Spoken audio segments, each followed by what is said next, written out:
بسم اللہ الرحمن الرحیم۔ السلام علیکم ناظرین، میری آپ سے گزارش ہے کہ آپ نے ابھی تک میرا چینل سبسکرائب نہیں کیا تو آپ ابھی میرا چینل سبسکرائب کر لیں اور ساتھ میں بیل آئیکن کو کلک کر لیں تاکہ میرے آنے والی ویڈیو جلد آپ تک پہنچ جائے۔ استاد کی مار۔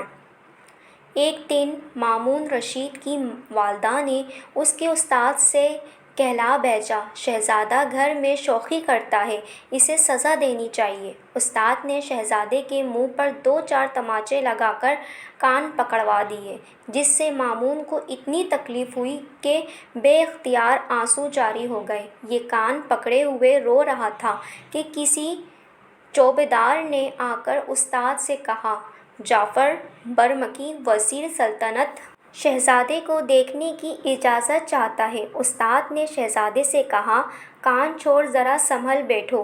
شہزادے کا چہرہ آنسوؤں سے بھرا ہوا سرخی سے تمتما رہا تھا، مگر وہ جھٹ رومال سے منہ پوچھ کر بدستور اپنی جگہ بیٹھ گیا اور وزیر کے جانے تک برابر اس طرح بیٹھا رہا کہ اسے اس کی کسی حرکت سے سزا کا خیال تک نہ گزرا۔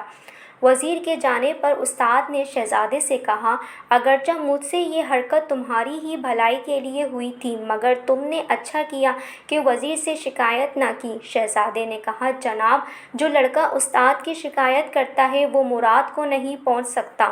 میں آپ کی شکایت کر کے خود کیوں بے نصیب بنتا۔ ناظرین، آپ مجھے کمنٹس میں بتائیں آپ کو میری یہ ویڈیو کیسی لگی، اور میری اس ویڈیو کو زیادہ سے زیادہ لائک کریں، کمنٹس کریں، شیئر کریں اور اپنا بہت سارا خیال رکھیں۔ اللہ حافظ۔